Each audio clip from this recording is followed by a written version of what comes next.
Ada sahabat Nabi yang sering banget sholat ke masjid. Sholatnya itu bener-bener rajin. Namanya tuh Sauban radhiyallahu anhu.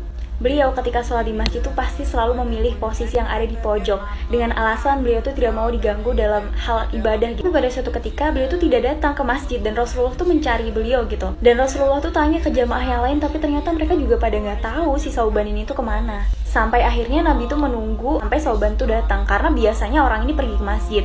Rasulullah tuh nggak mau Sauban ini tuh kehilangan kesempatan untuk berjamaah gitu kan. Tapi ternyata setelah ditunggu, Sauban ini nggak datang-datang gitu kan. Ini pada saat sholat subuh ya. Karena khawatir waktu sholatnya tuh jadi lewat, akhirnya Rasulullah tuh memutuskan untuk ya udah nggak apa-apa kita sholat tanpa Sauban. Rasulullah tuh perhatian banget gitu sama para sahabat.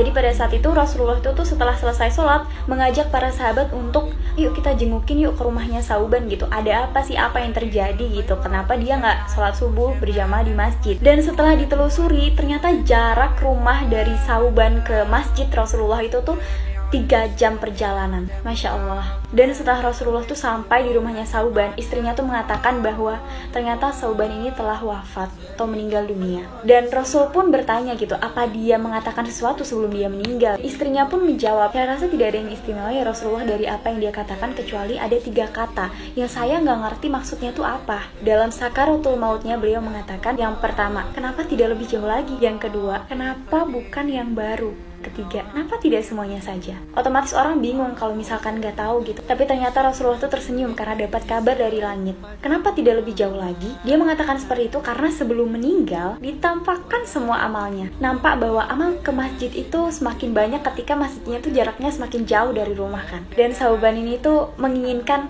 rumahnya itu jaraknya lebih jauh lagi agar pahala yang didapat tuh lebih banyak.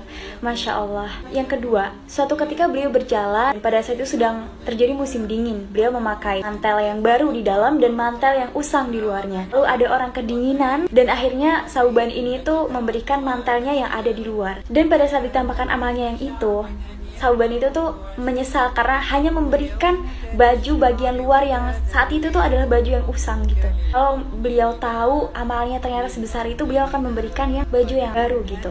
Dan yang ketiga, ketika malaikat tuh menampakkan pahalanya saat bersedekah, dia tuh menyesal kenapa dia tidak menyedekahkan semua hartanya.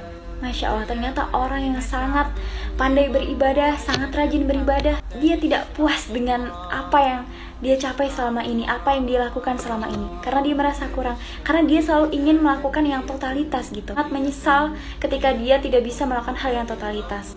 Masya Allah. Lalu bagaimana dengan kita?